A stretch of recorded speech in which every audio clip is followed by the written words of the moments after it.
What she said to me, the thing that stayed was this: I don't think anyone has ever actually seen me and stayed. She didn't say it with anger. It came out the way someone says something they rehearsed in private. Finally, just letting it go in a room where it felt safe enough to land. She's in her early 40s, runs a team, carries herself with the steadiness that makes everyone else lean in. From the outside, she looks like someone who has arrived. And she had, just not to herself. What she was describing wasn't loneliness in the ordinary sense. It was the particular exhaustion of having been in hundreds of rooms and none of them holding the version of her that was actually there.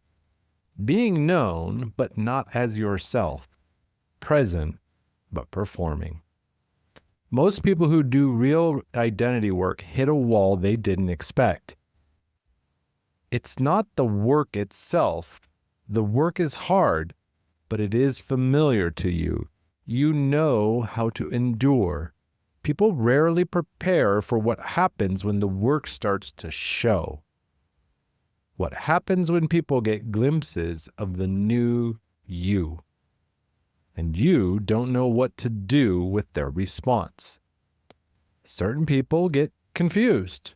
Some try to pull you right back into the dynamic you lived in for years, because that dynamic, at least, made sense to them. So you learn to manage the reveal. You get good at reading the room before you speak. At home, the new identity remains intact, but you slip right back into the old one at dinner with certain people. You're not being dishonest. The truth is, you have simply decided that being fully known is a risk, one that you aren't sure the relationship can hold. That's the contract. It sounds like consideration. Underneath, what it actually is this. You don't fully trust that the real version of you is worth knowing. Someone I work with put it this way. She said she had changed so much, but she still edits herself around the people she loves the most. I asked her why.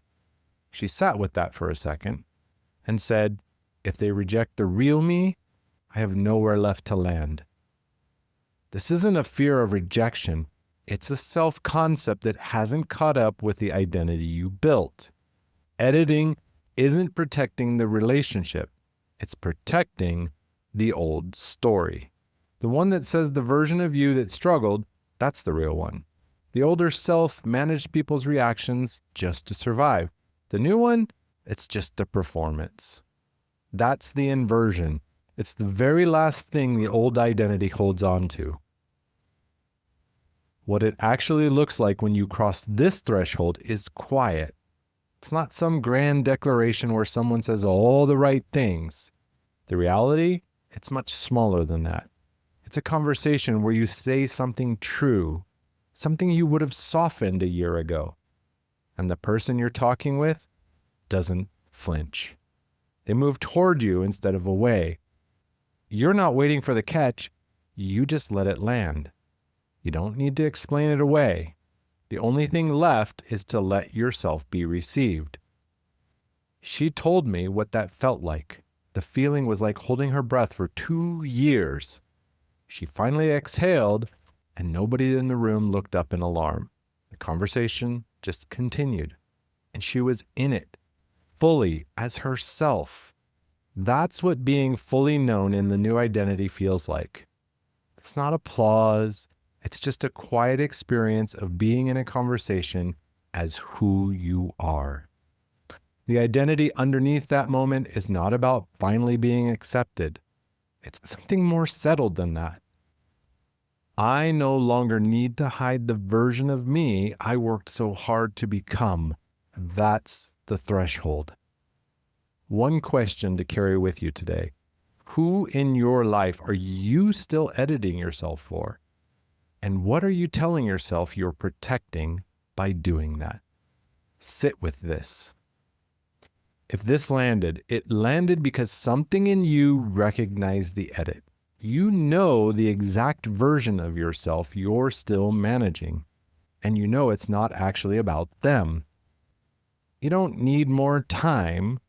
What is actually required is a new threshold. With Strength and Heart, I'm Sean Michael. Stay close.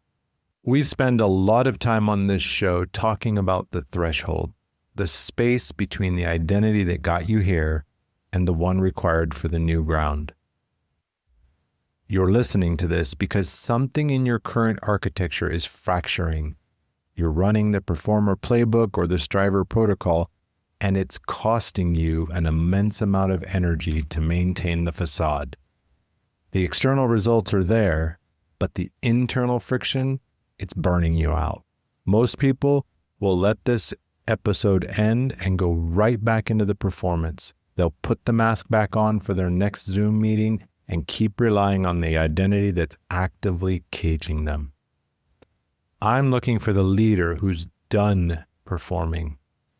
If you're ready to look at the structural identity collapse happening beneath the surface, we need to map your architecture. Go to the link in the show notes, book your identity clarity call. We'll identify the exact survival identity running your calendar and begin the shift into conscious leadership. Stop performing, start becoming.